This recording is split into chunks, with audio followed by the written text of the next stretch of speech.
اچھا آدمی بولنے والا ہو وہاں جا کے کو سمجھائے تو درد ہوتا ہے. نیچے درد ہو رہے ہیں نا سر ہاسپٹل لگاتے ہیں وہاں کوئی آدمی آپ لوگ آپ کی اچھی ہوئی جانتا ہو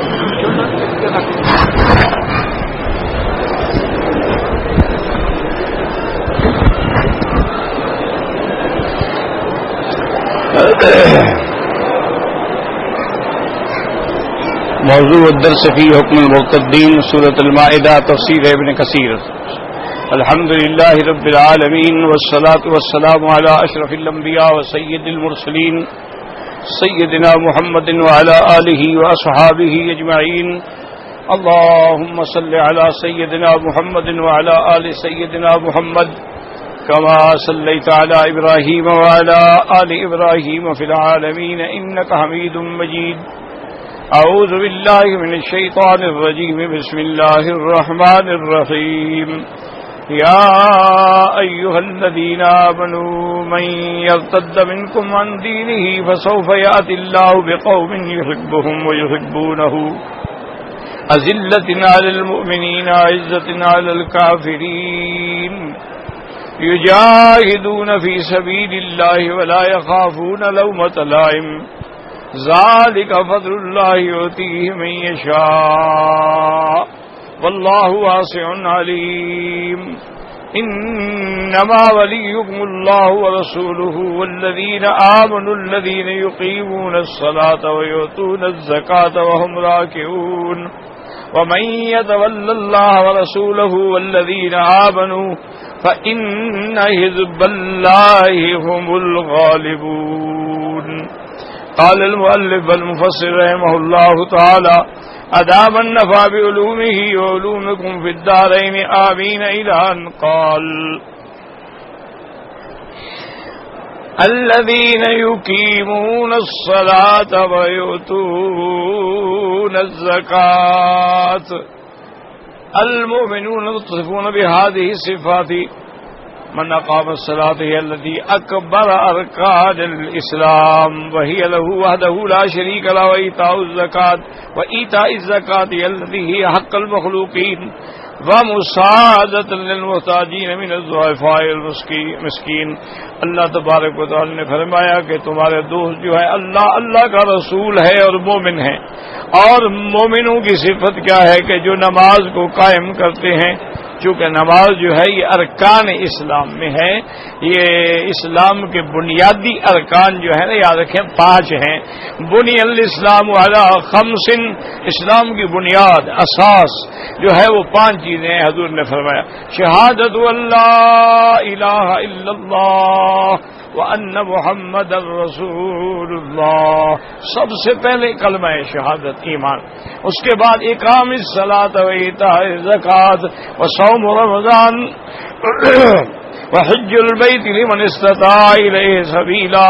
اس کے بعد حضور نے فرمایا کہ نماز کا قائم کرنا, زکوٰۃ کا ادا کرنا, رمضان کے روزے رکھنا اور اللہ کے گھر کا حج زندگی میں ایک دفعہ جس کو طاقت ہے.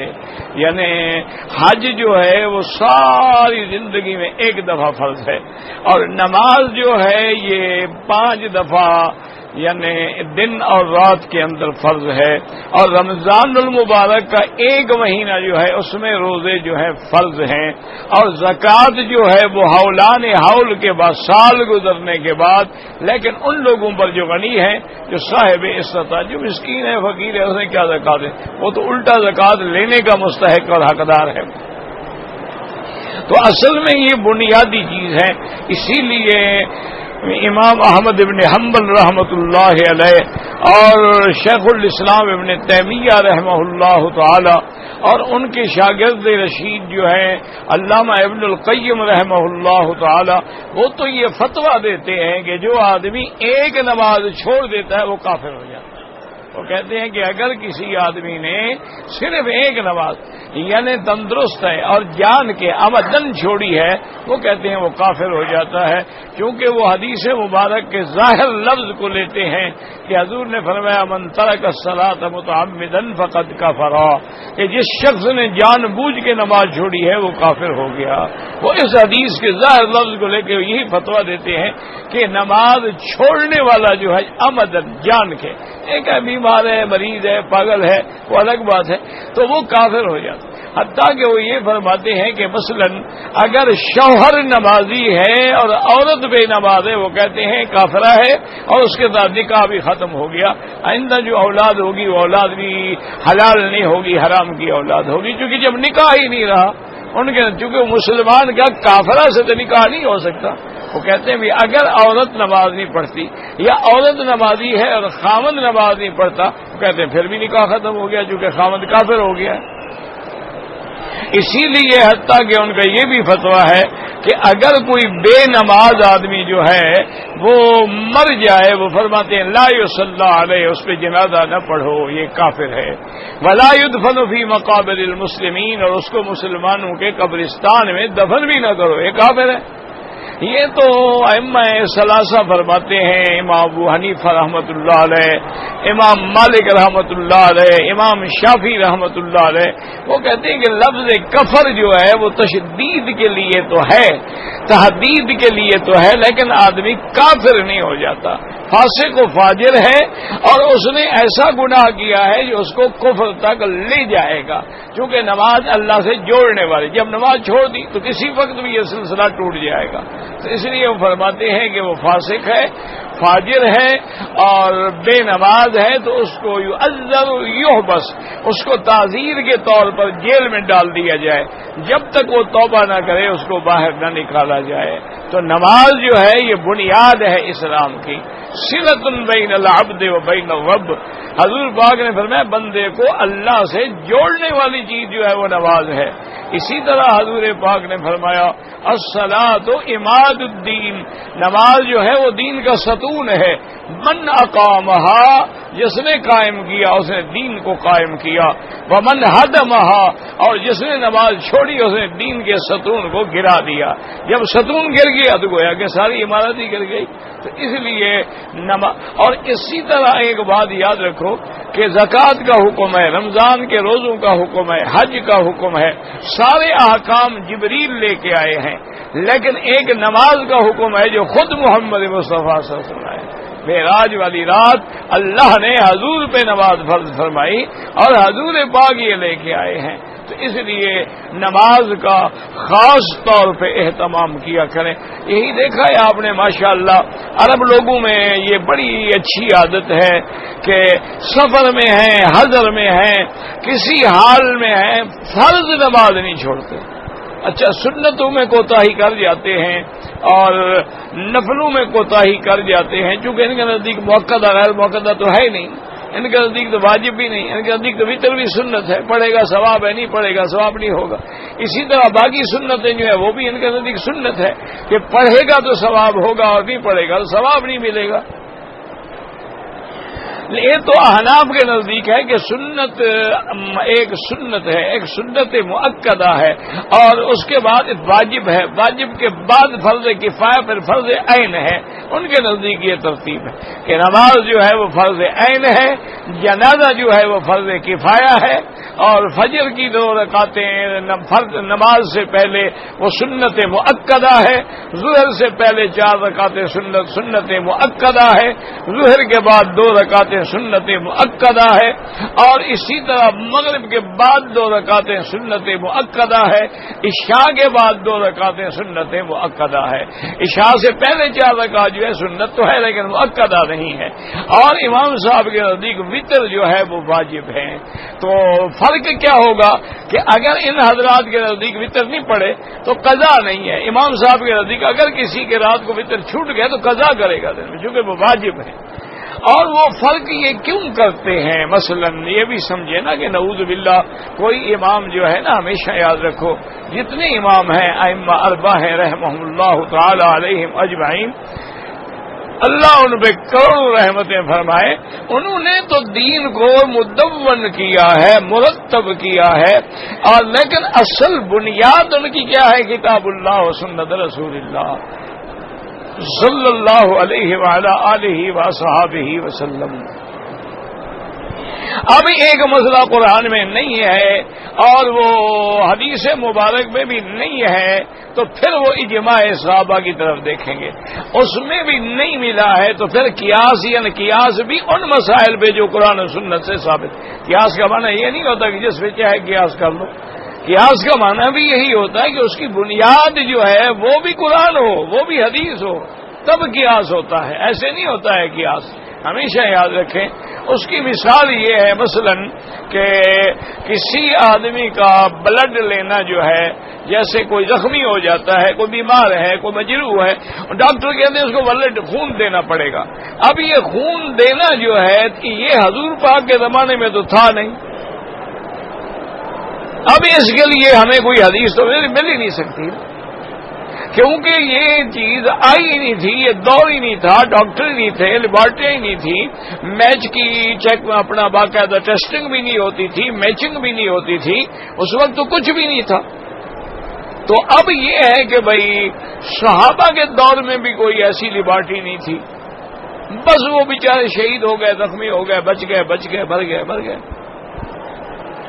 تو بعد میں جب یہ مسئلہ آیا ائمہ کی خدمت میں اتحاد کے لیے، تو انہوں نے قرآن کے مسئلے کو سامنے رکھا. انہوں نے کہا بھی پہلے یہ دیکھو کہ کیا کوئی عورت اپنے دودھ کے علاوہ بچے کو کسی دوسری عورت کا دودھ پلا سکتی ہے؟ اب یہ مسئلہ تو موجود ہے قرآن میں کہ بھی اگر والدہ راضی ہے، مثلا طلاق ہو گئی، اب طلاق کے بعد ماں کہتی ہے نہیں میں بچے کو دودھ نہیں پلاتی، خاوند لے جاؤ اپنا بچہ جہاں لے جانا ہے، تو اب لازم اب اور عورت کا انتظام کیا جائے گا کہ وہ اس کو دودھ پلائے. یا عورت کہتی ہے میں دودھ پلاؤں گی لیکن میں اس پر پیسے لوں گی، اجرت لوں گی، اب میں میری بیوی تھوڑی ہوں، تو اس لیے اس کو اجرت دینی پڑے گی. تو انہوں نے اس مسئلے کو سامنے رکھا کہ اگر دوسری عورت کا دودھ بچے کے پیٹ میں جا سکتا ہے تو یہی دودھ جو ہے جا کے آگے خون بنتا ہے. اس کا مطلب یہ ہے کہ خون بھی جا سکتا ہے. اگر دودھ دینا حرام ہوتا تو خون دینا بھی حرام ہوتا. تو اس لیے تو یہ ہوتے ہیں مسائل کہ علماء اور فقہا رحمت اللہ علیہم اجمعین، اللہ ان کے قبروں پہ کروڑوں رحمتیں فرمائے، کہ حضور کے دور میں تنزیل ہے، صحابہ کے زمانے میں تمکین ہے، اور ائمہ کے زمانے میں تدوین ہے. ہمیشہ یاد رکھیں یہ 3 مراحل ہیں اسلام کے. حضور کے زمانے میں قرآن نازل ہوتا رہا، وہ تنزیل کا زمانہ ہے، اور صحابہ کے زمانے میں آگے تمکین ہوئی کہ پوری دنیا پہ اسلام کا قانون نافذ کیا. انہوں نے 80 لاکھ مربع میل پہ اسلام کا پرچم لہرا دیا. انہوں نے اسپانیہ سے لے کر ماورا نہر اور چین تک انہوں نے اسلام کو پہنچا دیا. تو اس میں تمکین الذین مکناہم فی الارض، یہ تمکین کا لفظ جو ہے وہ بھی علماء نے قرآن سے لیا ہے کہ تنزیل من رب العالمین، اللہ کی طرف سے تنزیل کا لفظ بھی قرآن سے لیا ہے. اور اس کے بعد آیا صحابہ ائمہ کا دور، وہاں ہے تدوین، یعنی اس دین کو مرتب و مدون کرنا. اب ان میں 2 حصے ہو گئے. ایک حصہ محدثین کا، انہوں نے یہ کیا کہ حضور کی احادیث کو جمع کیا، اور انہوں نے یہ کیا کہ اسماء الرجال پہ محنت کی، اور 50,000 راویوں کے احوال معلوم کیے اور کتابوں میں لکھ دیے.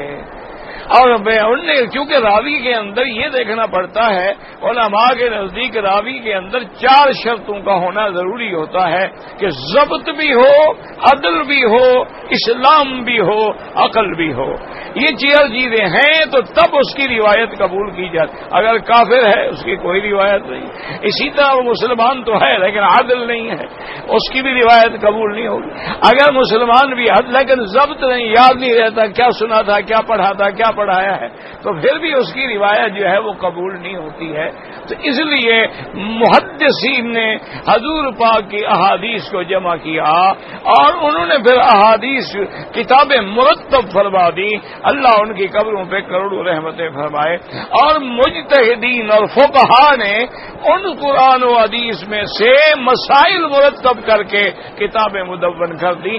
الحمدللہ ثم الحمدللہ کہ آج تک پھر کسی امام کی ضرورت نہیں پڑی چونکہ ہر چیز مدون موجود ہے اور کسی کی فقہ مدون بھی نہیں ہے ما سوا ائمہ اربعہ کے. اللہ ان کی قبر پہ رحمت فرمائے.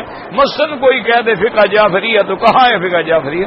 کہیں دکھائیں بھی تو صحیح نا کوئی تدوین کوئی کتاب کوئی تنفیذ کوئی تمکین کہ کس جگہ اس کو نافذ کیا گیا ہے تو کوئی نہیں. اچھا اسی طرح فقہ زیدیہ ہے وہ تو ہے مرتب لیکن وہ شیعہ ہے تو اس لیے اس فقہ کو بھی ہم نہیں لیں گے. تو باقی فقہ کے لیے کون بچیں گے؟ ائمہ اربعہ رحمت اللہ علیہم اجمعین. اللہ ان کی قبروں پہ کروڑوں رحمتیں فرما دے. انہوں نے ایک ایک مسئلے پہ بیٹھ کے باقاعدہ تحقیق کی ہے اور اگر ان کو نص مل گئی قرآن مل گیا بات ختم. حدیث مبارک منصوص ہے معروف ہے مشہور ہے وہ تو جگہ ہی کوئی نہیں. اجتہاد کرنے کی ضرورت ہی نہیں. اجتہاد ان مسائل میں ہوتا ہے جہاں منصوص نہ ہو نص نہ ہو. اگر نص ہے تو جھگڑا ہی کوئی نہیں. اب دیکھیں نا مغرب کی 3 رکعتیں ہیں اس میں کوئی جھگڑا ہے کہ کوئی امام کہے کہ 4 پڑھ لو؟ بھائی یہ تو ثابت ہے بات ختم ہو گئی. حضور پاک کے قولن بھی ثابت عملاً بھی ثابت فعلاً بھی ثابت اور تواتر سے ثابت. زیادہ کوئی بات کرنے کی ضرورت نہیں. اب اگر اختلاف ہوا تو آمین میں ہوا کیونکہ حدیثیں 2 مل گئی جہر والی بھی مل گئی سر والی بھی مل گئی. تو اس میں بھی کسی امام نے وہ حدیث لے لی کسی نے وہ لے لی تو وہ بھی قرآن و حدیث کے مخالف نہیں ہیں.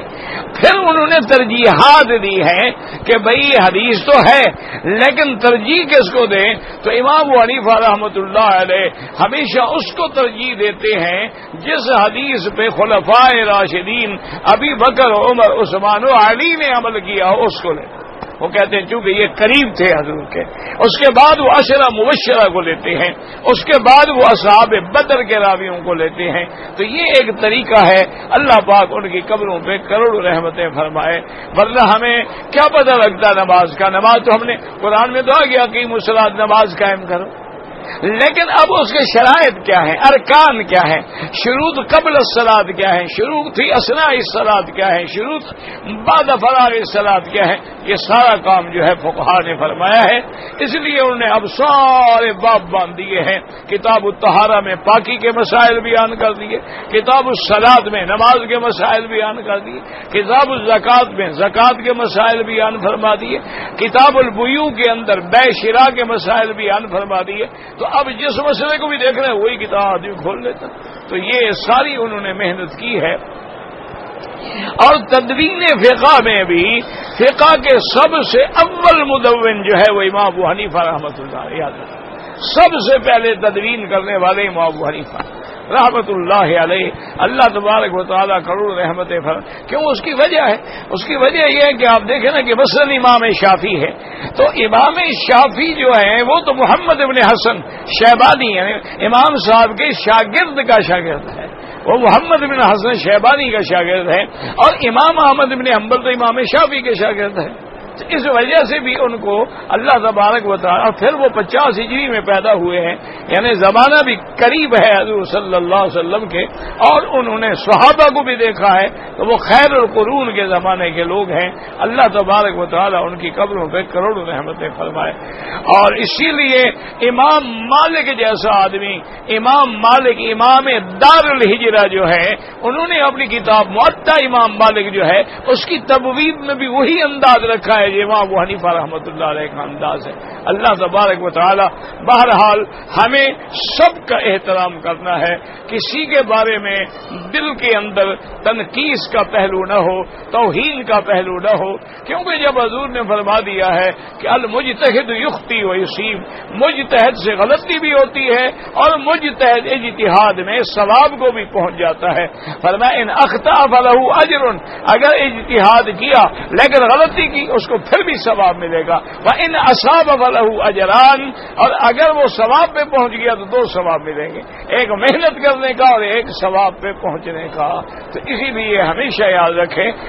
تو لہذا جتنے مجتہد ہیں وہ ماجور تو ہیں، اور وہ یعنی ان کو ثواب ملے گا لیکن ان کو گناہ کوئی نہیں ہوگا. وہ معذور نہیں ہے، وہ ماجور ہیں. اللہ سب کی قبروں پہ رہے. تو اب بنیاد سمجھ لیں کہ پہلی بنیاد کیا ہے؟ شہادت اللہ الہ الا اللہ.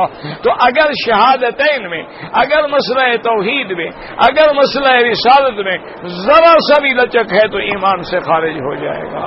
توحید بھی اسی طرح سمجھیں گے جو سمجھائی حضرت محمد مصطفیٰ نے، اور مقام رسالت بھی اسی طرح مانیں گے جو سمجھایا محمد مصطفیٰ نے. تو بنیاد جو ہے وہ شہادتین ہے.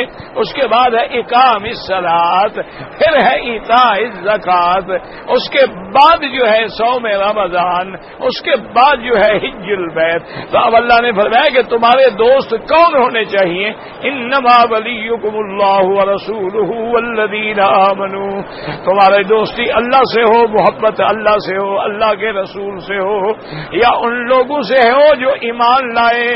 اور ایمان والوں کی صفت کیا ہے؟ یقیمون الصلاۃ، وہ نماز قائم کرتے ہیں، ویؤتون الزکات، اور زکات دیتے ہیں. اور اس آیت میں یہ بھی ہے کہ حالت وہم راکعون، حالت رکوع میں بھی وہ صدقہ کرتے ہیں. تو بعض علماء کہتے ہیں کہ یہ آیت صرف حضرت علی رضی اللہ تعالیٰ عنہ کے لیے ہے کہ انہوں نے صدقے میں کھڑے کھڑے اپنی انگوٹھی اتار کے پھینک دی کسی غریب کو، تاکہ عمل ہو جائے کہ رکوع کی حالت میں بھی انہوں نے صدقہ کیا. تو بعض علماء اس آیت پر عمل کرنے والے جو ہیں وہ سیدنا حضرت علی رضی اللہ تعالی عنہ کو قرار دیتے ہیں. اب فرماتے ہیں وهم راکعون وقد توهم بعض الناس ان هذه الجملة في موضع الحال من قوله ويؤتون الزكاة في حال ركوعهم، ولو كان هذا كذلك لكان دفع الزكاة في حال الركوع افضل من غيره لانه ممدوح، وليس الامر كذلك عند احد من العلماء ممن نعلم من ائمة الفتوى. وحتى ان بعض ذكر في هذا اصلا عن علي بن ابي طالب رضي الله تعالى ان هذه الآية نزلت فيه ولذلك انه مر به سائل في حال ركوعه فاتاه خاتمه. لیکن اب مفسر فرماتے ہیں کہ یہ معنی نہیں ہے کہ ہر حال میں ہم زکات دے اور رکوع میں ہوں، یہ معنی نہیں، ورنہ تو پھر زکات دینی رکوع میں پڑتی نا. وہ کہنے میں یہ تو اس سے حال نہیں ہے.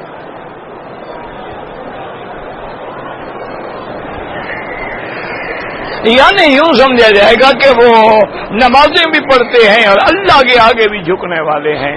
اس لیے مفسر فرماتے ہیں کہ ہمیں جتنے علماء ملے ہیں، جتنے اصحاب فتویٰ ملے ہیں، کوئی یہ نہیں کہتا کہ رکوع کی حالت میں زکات دینا افضل ہے. اور اسی طرح فرماتے ہیں کہ بعض لوگوں نے اس میں ایک اثر بھی نقل کیا ہے، حدیث نہیں ہے، اثر نقل کیا حضرت علی ابن ابی طالب سے کہ انہوں نے بحیثیت نماز میں رکوع میں کسی سائل کو کچھ دیا تھا. لیکن یہ ایک اثر ہے. بعض علماء فرماتے ہیں کہ یہ ضروری نہیں ہے کہ زکات لازم رکوع میں کھڑے ہو کے پھر زکات ادا کرو. وقال ابن ابي حاتم حدثنا ربيع بن سفيان المرادي قال ايوب بن سويد عتبة بن ابي حكيم في قوله تبارك وتعالى انما وليكم الله ورسوله والمؤمنون والذين آمنوا قال هم المؤمنون وعلي بن ابي طالب لا شك في ذلك کہ حضرت علی بھی تو مومنین میں ہیں اور حضرت علی خلفائے راشدین میں ہیں. اور ان کے بارے میں تو ایک حدیث بھی ہے میرے مدنی سرکار کی کہ لا يحبك الا مؤمن ولا يبغضك الا منافق، کہ علی تم سے محبت وہی کرے گا جو ایمان والا ہے اور تم سے بغض وہ کرے گا جو منافق ہے یا کافر ہے. تو حضرت علی بھی خلفائے راشدین میں ہیں. تو تمام مومنین سے محبت کرنا جو ہے یہ ایمان کی صفت ہے کہ آدمی ہر حال میں مومنین سے محبت کرے.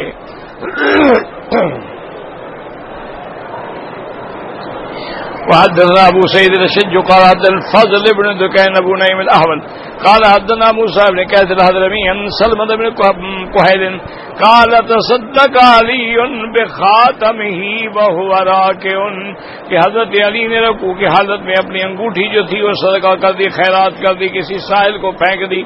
فنزلت انما وليكم الله ورسوله والذين آمنوا الذين يقيمون الصلاة ويؤتون الزكاة وهم راكعون. لیکن یاد رکھیں کہ اگر یہ آیت صرف حضرت علی کے لیے ہے تو پھر جمع کا صیغہ کیوں ہے؟ یہاں تو سارے صیغے یقیمون الصلاۃ ویؤتون الزکاۃ وهم راکعون، سارے جمع کے سے ہیں. تو حضرت علی بھی ان میں سے ہیں، ان مومنین میں سے ہیں جو نمازیں قائم کرتے ہیں، جو زکوٰۃ بھی دیتے ہیں. یہ نہیں ہے کہ صرف ان کے لیے یہ آیت نازل ہوئی ہو. وقال جی حضرت عبداللہ قال عبد الله سمع جان يقول في قول والي رسول قال نزلت في علي بن ابي طالب تصدق وهو راكع. وقال عبد الرزاق قال عبد الوهاب بن مجاهد نبي عن باس بقوله انما وليكم الله ورسوله الايه نزلت في علي بن ابي طالب. عبد الوهاب بن مجاهد لا يحتج به، وہ کہتے ہیں اس کے اندر ایک راوی ہے جس پر اعتماد نہیں کیا جاتا. واللہ اعلم.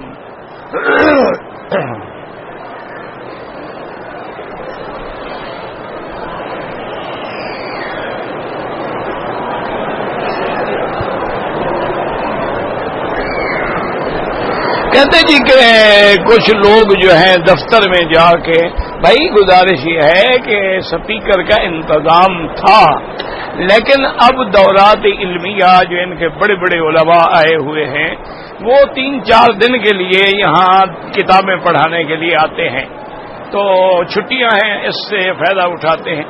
تو اسپیکر آج کل سسٹم ایسا ہے کہ وہ گویا کہ وائرلیس سسٹم، ایک کو چلاؤ تو سب پر اثر ہوتا ہے. اس مجبوری سے انہوں نے کہا کہ یہ 2-4 دن جو ہے یا چھٹی کر لیں یا یہ ہے کہ صبر فرما لیں. میں کہا چھٹی کرنے سے بہتر ہے کہ آدمی کسی نہ کسی کو تو بات پہنچ جاتی ہے نا.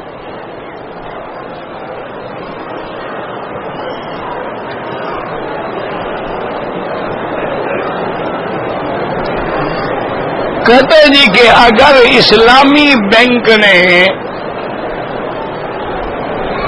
کوئی مسجد بنائی ہو تو کیا اس مسجد میں نماز پڑھنا جائز ہوگا؟ دیکھو میرا بھائی اصل بات وہی آ گئی کہ مسجد بنائی جائے حلال کے پیسے سے. اچھا اب بعض بینک ہوتے ہیں کہ نام تو اسلامی رکھا ہوا ہے لیکن اسلام نہیں ہے،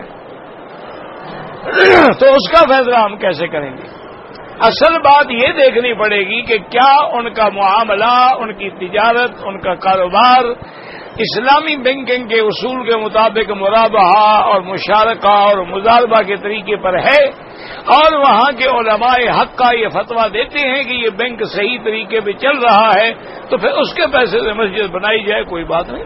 بات یہ ہے کہ مسجد میں حلال کا پیسہ لگاؤ، چاہے چھوٹی سی مسجد بنا دو یا اگر پیسے تھوڑے ہیں کسی دوسری مسجد میں شامل کر دو، اس کے کام کو بڑھا دو، اس کے اندر جو ضروریات ہیں وہ پوری کر دو. ہر آدمی 1.5 اینٹ کی مسجد بنائے کوئی ضروری تو نہیں ہے نا. اصل بات یہ ہے کہ مسجد وہاں بناؤ جہاں ضرورت ہے. اگر پہلے مسجد موجود ہے تو اس کو آباد کرو، اس کو ترقی دو. اگر اللہ نے پیسہ دیا ہے تو اسی کے اندر ڈال دو تاکہ وہ ایک اعلیٰ قسم کی مسجد بن جائے. تو اصل بات وہی ہے، اگر وہ بینک اسلامی طریقے سے کماتا ہے اس کا پیسہ حلال ہے.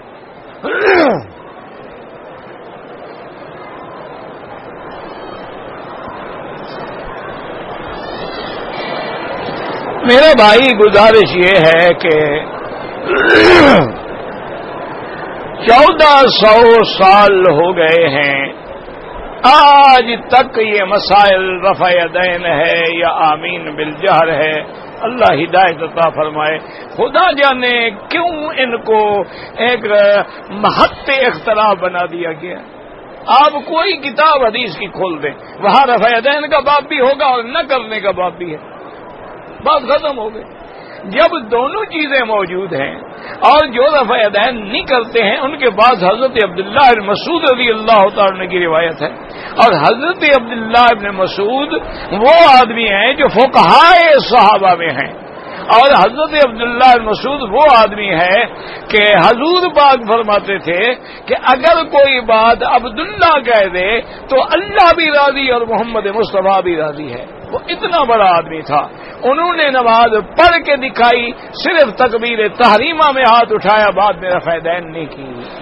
تو اس لیے اگر نہیں کرتے ہیں ان کے، اگر کوئی آدمی کرتا ہے تو کوئی کفر اسلام کا مسئلہ تو ہے ہی نہیں، مسئلہ تو مستحب کا ہے، نہ یہ فرض ہے نہ واجب ہے نہ یہ سنت مؤکدہ ہے، یہ تو زیادہ سے زیادہ مستحب ہے۔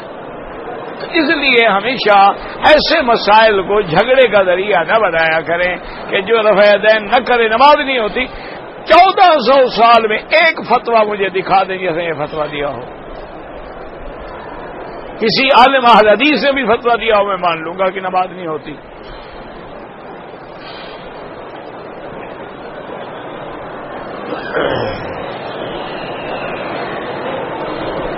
میرا بھائی گزارش یہ ہے کہ اوقات مکروہ جو ہیں جن میں نماز نہ پڑھی جائے، ایک تو سورج نکل رہا ہو تو نماز نہ پڑھی جائے، ایک فجر کی نماز سے لے کر سورج نکلنے اور چڑھنے تک، صرف نکلے نہیں، نکل کے چڑھ جائے تھوڑا، پھر نماز کا وقت ہوتا ہے، کیونکہ صحیح حدیث ہے حضور پاک کی کہ لا صلاۃ بعد الفجر حتی تطلع الشمس، فجر کی نماز کے بعد کوئی نماز نہیں جب تک سورج نہ نکلے۔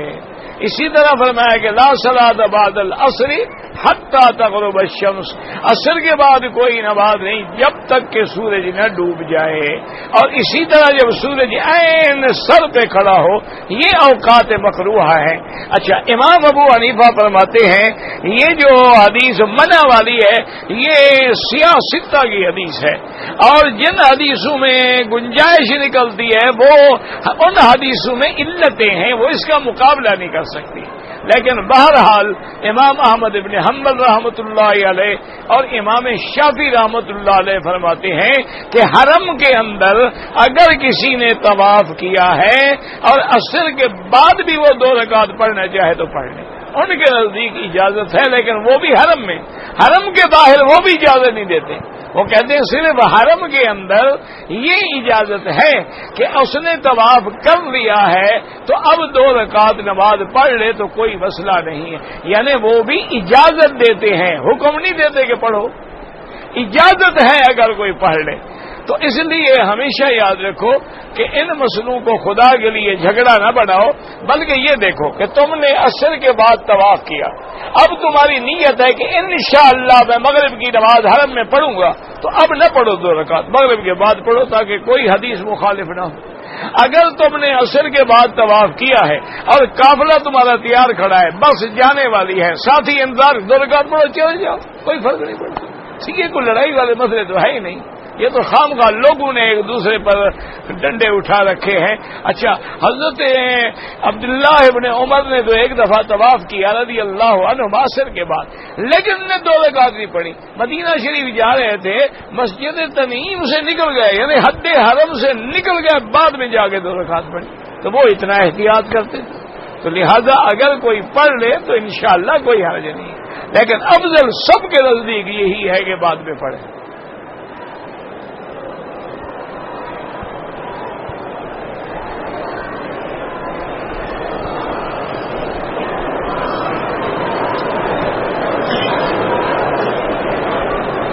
اگر کوئی آدمی امام کے آگے کھڑا ہوگا، یاد رکھو اس کی نماز نہیں ہوگی، یہ تو سب کو مسئلہ معلوم ہے، لیکن فرق ہے، بات کو سمجھیں۔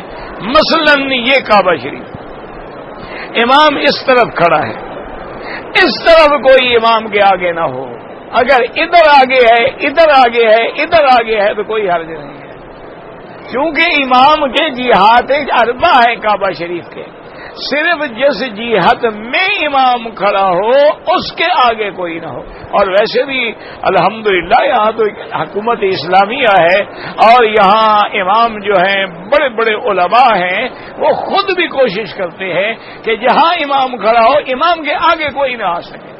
اس لیے جب بہت زیادہ رش ہو جاتا ہے تو امام حرم شریف کے دروازے کے آگے چلے جاتے ہیں, اور اگر رش نہ ہو پھر بھی ان کے آگے باقاعدہ سترا ہوتا ہے, باقاعدہ دیوار ہوتی ہے, باقاعدہ کوئی لکڑی کی کوئی نہ کوئی چیز کھڑی کر دی جاتی ہے, کیونکہ وہ الحمدللہ ثم الحمدللہ یہاں مکہ مکرمہ میں یا مدینہ منورہ میں جتنے بھی امام ہیں وہ سارے صرف امام نہیں ہیں. ہمارے یہاں تو ہے نا کہ داڑھی رکھ لو, پگڑی باندھ لو, بس مولوی ہو گیا.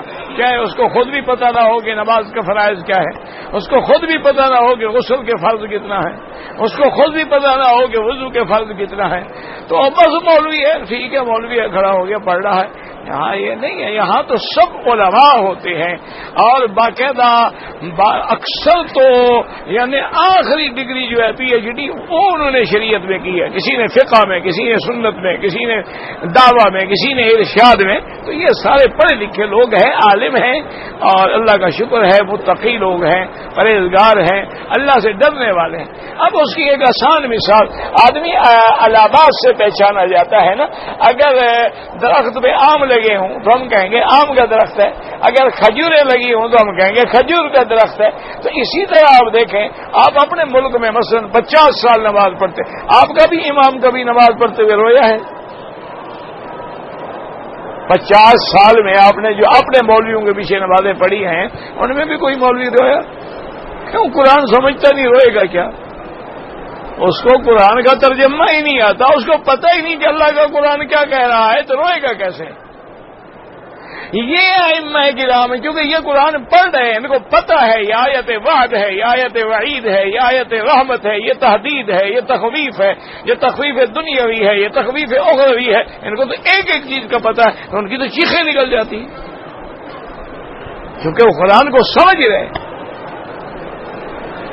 ہمارے ہاں تو یہ ہوتا ہے نا کہ ہماری برادری کا کوئی مولوی تھا, وہ آیا کہیں عمرے کے لیے آیا بیچارہ, تو عمرہ کر کے مکے سے مدینہ منورہ جا رہا تھا, تو راستے میں لوگوں نے دیکھا کہ ماشاءاللہ داڑھی ہے, پگڑی ہے, سب کچھ ہے, تو انہوں نے امام بنا دیا. وہ تھا بھی بہرحال مولوی کچھ نہ کچھ.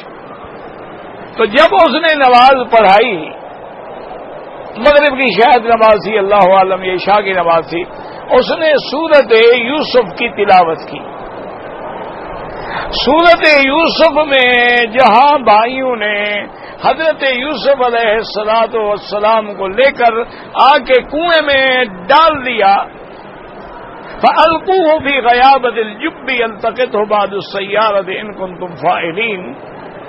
تو اسی آیت پہ اس نے رکوع کیا, نماز ختم کی, تو ایک عرب نماز پڑھ رہے تھے, وہ کھڑے ہو گئے. اس نے کہا مولوی صاحب حضرت یوسف کو کنویں میں پڑا ہوا چھوڑ کے جا رہے ہیں, اس کو نکال تو دیتے باہر, کم سے کم اگلی آیت تو پڑھ دیتے کہ یوسف علیہ السلام بیچارہ کنویں سے تو نکل جاتا. تم نے تو اس کو کنویں میں گرا دیا, اس کے بعد کی آیت کون پڑھے گا؟ تمہیں اتنا بھی پتہ نہیں ہے کہ کہاں نماز پڑھنی ہے, کہاں رکوع کرنا ہے, کہاں سجدہ کرنا ہے. تو ہمارا تو یہ حال ہے نا میرا بھائی. تو اس لیے ہم کسی سے کیا توقع کریں گے؟ ہمیں جب یہ بھی پتہ نہیں ہوتا ہے کہ بھی کیا ہم یہاں وقف کریں یا وقف نہ کریں. ہم نے تو قرآن کے جو 30 سپارے بنائے ہوئے ہیں نا, ان 30 سپاروں کا بھی یہ کیا ہے کہ بھی یہ اتنے حرف ہیں, ان کو 30 پہ تقسیم کر دو, جہاں پورا ہو سپارہ ہو گیا. حالانکہ وہ سپارے کی جو آیت ہے وہ وہاں ختم نہیں ہوتی, آیت اگلے پارے میں ختم ہو رہی ہے. ان میں بس یہ سپارہ ختم ہو گیا. تو اللہ کے بندے وہ آیت پوری نہیں ہوئی. جیسے اب کا 12 پارا ہے, اب آیت ختم ہوتی ہے وما ابرئ نفسی, آگے جا کر ختم ہوتی ہے, لیکن انہوں نے پہلے سپارہ بنا دیا. اسی طرح آپ نے دیکھا ہوگا کہ جہاں الف لام را تلک آیات الکتاب قرآن مبین ربما یود الذین کفروا, آیت پہلے ختم ہو گئی, انہوں نے وہی سپارہ بنا دیا. اللہ کے بندے آیت کو پورا تو کرو, آیت کو پورا تو کرو نا, کم سے کم کچھ تو خیال. لیکن ہمارے یہاں یہ ہے ہی نہیں. اچھا, نہ مقتدی میں ہے اور نہ امام میں ہے. نہ مقتدی اگر تھوڑا توجہ کرے تو کبھی مصلی پہ اس کو نہ کھڑا کرنے دے جو قرآن نہ سمجھتا ہو یا پڑھنا نہ جانتا ہو۔ اسی طرح ہمارے اس زمانے میں ہندوستان تھا، پاکستان نہیں بنا تھا، تو ایک قاری صاحب جو ہے وہ تشریف لے گئے مصر، جامعہ ازہر دیکھنے کے لیے تشریف لے گئے، اور ان کے دماغ میں ایک خناس تھا کہ ہم ان سے زیادہ بہتر قاری ہیں، یہ مصری جو ہے ان کی آواز ضرور اچھی ہے، یہ لحن ہے، لہجہ ہے، لیکن ہم ان سے قرات میں زیادہ بڑے ہوئے ہیں۔ یہ بھی دماغ میں خرابی تھی۔ تو بہرحال وہ ڈھونڈتے ڈھونڈتے شاید محمود خلیل الحسری رحمت اللہ علیہ فوت ہو گئے، بہت بڑے قاری تھے، ان کے گھر میں پہنچے اور کہا جی میں ہندوستان سے آیا ہوں، میرا نام یہ ہے، میں بھی قاری ہوں، میں اس لیے آیا ہوں کہ آپ سے قرآن سنوں گا بھی اور سناؤں گا بھی۔ انہوں نے کہا جی بڑی اچھی بات ہے، میں تو کسی وعدے کے پر کسی جگہ جا رہا ہوں، 2 گھنٹے کے بعد میں آؤں گا، آپ 2 گھنٹے میرے گھر میں میری بیٹھک میں انتظار کریں۔ ان کی ایک بچی تھی 7 سال کی، اس کو بلایا کہ بیٹا اپنے اس چاچے کو جا کے بٹھاؤ، ڈرائنگ روم میں بٹھاؤ، اور اس کے بعد ان کو چائے وائے پلاؤ، کچھ کھلاؤ بھی، اور ان کو قرآن سنو بھی اور سناؤ بھی، تاکہ تم اس کی شاگرد بن جاؤ، اتنا بڑا قاری ہندوستان سے چل کے آیا ہے۔ تو انہوں نے کہا کہ ٹھیک ہے۔ تو وہ بچی نے دودھ شودھ پلایا، چائے پلائی، کھانا وانا کھلایا۔ جب حضرت تشریف لائے، انہوں نے بیٹی سے پوچھا کہ ہاں اس کا قرآن سنا تھا؟ انہوں نے کہا ہاں سورۃ یوسف سنائی تھی اس نے۔ میں نے کہا کیسے پڑھتا ہے؟ انہوں نے کہا یوسف علیہ السلام کو بھائیوں نے اتنا تنگ نہیں کیا جتنا اس قاری صاحب نے تنگ کیا، اس طرح پڑھتا ہے۔ تو ہمارا تو یہ حال ہے، بس دعا کرو۔ اب تو پھر بھی شکر ہے، اب تو دعا کرو پھر بھی شکر ہے کہ ہمارے ملک میں بھی قاری آ گئے۔ اب تو اللہ کی رحمت ہے، اب تو اللہ کا یعنی اب تو جتنی ہماری بڑی مسجد ہیں ماشاءاللہ قاری قرآن پڑھ رہے ہیں، ورنہ پہلے تو بالکل کوئی قاری ملنا ہی مشکل ہوتا تھا نا۔ اب تو شکر ہے کہ قاری عبد المالک صاحب، قاری عبد الخالق صاحب، قاری فتح محمد صاحب، قاری عبد الرحیم صاحب، قاری طاہر صاحب، ان بڑے قاریوں نے محنت کی، تو آج اللہ کا شکر ہے کہ ہماری مسجدوں میں بھی قرآن پڑھنے والے موجود ہیں۔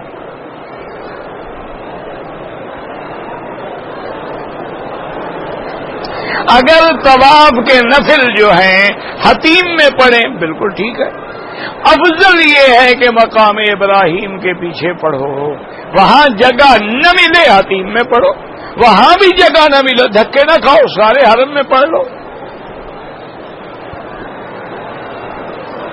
طواف جو ہے وہ حتیم سے شروع نہیں ہوتا، وہ حجر اسود سے شروع ہوتا ہے، حتیم سے کرو گے تو طواف ہوگا ہی نہیں۔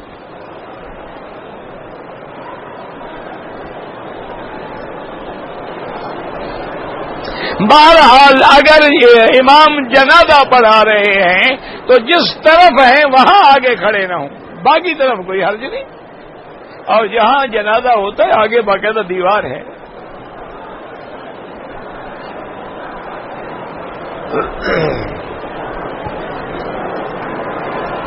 اگر ایک آدمی نے عمرہ کیا ہے، طواف اور صفا مروہ دوڑ لی ہے، اپنے سر پہ خود اس طرح پھیر لے کوئی حرج نہیں، اصل تو بال منڈانے ہیں نا، خود منڈائے یا ایک دوسرے کے بال مونڈ لیں کوئی حرج نہیں۔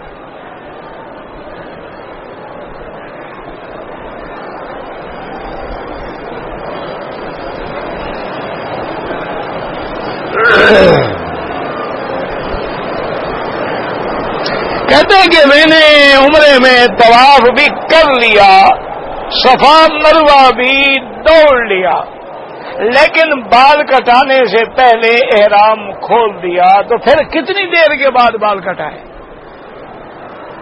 احرام ہاں جی، تو پھر دم نہیں ہے، صدقہ دے دو، 10-20 ریال خیرات کر دو۔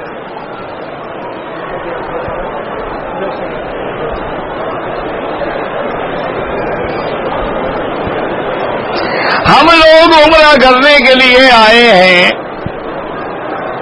عمرہ کرتے ہوئے ہم نے طواف تو کر لیا، لیکن صفا مروا نہیں دوڑے ہیں اور 2 دن گزر گئے ہیں، دم پڑ گئی، ایک بکری دم ادا کرو، کیونکہ صفا مروا دوڑنا واجب ہے اور ترک واجب پہ دم آتا ہے۔ تو آپ ایک بکری دم یہاں منڈی موجود ہے، وہاں جا کے لیں، اور یا یہاں جمعیت خیریہ کے بھی بورڈ لگے ہوتے ہیں، ان کو جا کے پیسے دیں اور رسید لینے کے دم کے پیسے ہیں، وہ ذبح بھی کرتے ہیں اور غریبوں کو تقسیم بھی کر دیتے ہیں۔ تو بہرحال اب آپ پہ دم پڑ گئی ہے۔ اور میرا بھائی یاد رکھو، اگر پاکستان سے چلتے ہوئے عمرے پہ آنے سے پہلے کوئی کتاب پڑھ لیتے، کسی عالم کے پاس جا کے پوچھ رہے تھے بھائی میں عمرے پہ جا رہا ہوں مجھے ذرا سمجھا دو، 5 منٹ میں سمجھ آ جاتی بات، تو آپ یہ غلطی تو نہ کرتے۔ اب آپ نے اپنے عمرے کو بھی خراب کیا کہ طواف تو کر لیا لیکن صفا مروا ہی نہیں دوڑے، اس کو پتہ ہی نہیں کہ صفا مروا کیا ہے، تو یہ بہت بڑی غلطی ہے۔ دم ادا کریں اور آئندہ ایسی غلطی ہرگز نہ کریں، بلکہ عمرہ کرنے سے پہلے مسئلہ پوچھا کریں، بعد میں نہیں۔ اللہ تبارک و تعالی سب کی حاضری قبول فرمائے۔ اللہم صلی علی سیدنا محمد وعلی آل سیدنا محمد وبارک وسلم۔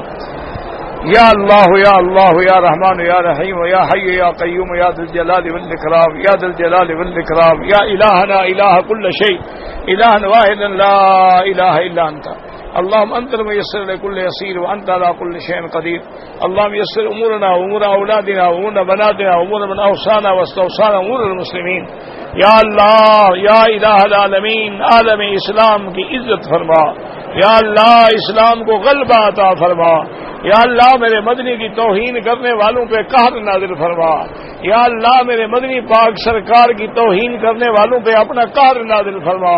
اللہم انزل علیہم بأسک الذی لا يرد عن القوم المجرمین، اللہم مزقہم کل ممزق، اللہم ارنا فیہم عجائب قدرتک۔ یا الہ العالمین جتنے لوگ، جتنے مساجد، جتنے مدارس، جتنے دینی کام کرنے والے ان کی قدم قدم پہ حفاظت فرما۔ یا الہ العالمین دین کی تبلیغ کرنے والے، دین پڑھانے والے، قرآن پڑھانے والے، حدیث پڑھانے والے، فقہ پڑھانے والے سب کی حفاظت فرما۔ یا اللہ بیماروں کو شفا عطا فرما، یا اللہ بیماروں کو شفا عطا فرما، یا اللہ بیماروں کو شفا عطا فرما، بے حیاؤں کو حیا عطا فرما، بے دینوں کو دین عطا فرما، قرض داروں کے قرض عطا فرما، جن کا رزق تنگ ہے ان کے رزق میں برکتیں عطا فرما۔ یا اللہ ہمیں مانگنا بھی نہیں آتا بغیر مانگے عطا فرما۔ یا اللہ اس بلد الامین کو قیامت تک ہر فتنے سے محفوظ فرما۔ یا اللہ پاکستان کی حفاظت فرما، پاکستان کی حفاظت فرما، پاکستان کی حفاظت فرما۔ یا اللہ ہنود و یہود کی سازشوں سے محفوظ فرما۔ یا اللہ مسلمان عرب میں ہے، عجم میں ہے، پاکستان میں ہے، ہندوستان میں ہے، بنگلہ دیش میں ہے، کشمیر میں ہے، برما میں ہے، اراکان میں ہے، شام میں ہے، عراق میں ہے، یا اللہ فلسطین میں ہے، جہاں ہے اس کی جان مال آبرو عزت کی حفاظت فرما۔ ربنا آتنا فی الدنیا حسنۃ وفی الآخرۃ حسنۃ وقنا عذاب النار۔ صلی اللہ تعالی علی خیر خلقہ سیدنا محمد وعلی آلہ وصحبہ اجمعین۔ کوئی آدمی جو عربی اچھی جانے اس کو بھیجو، آپ لوگ نہ جاؤ، صرف وہ جا کر ان سے بات کریں۔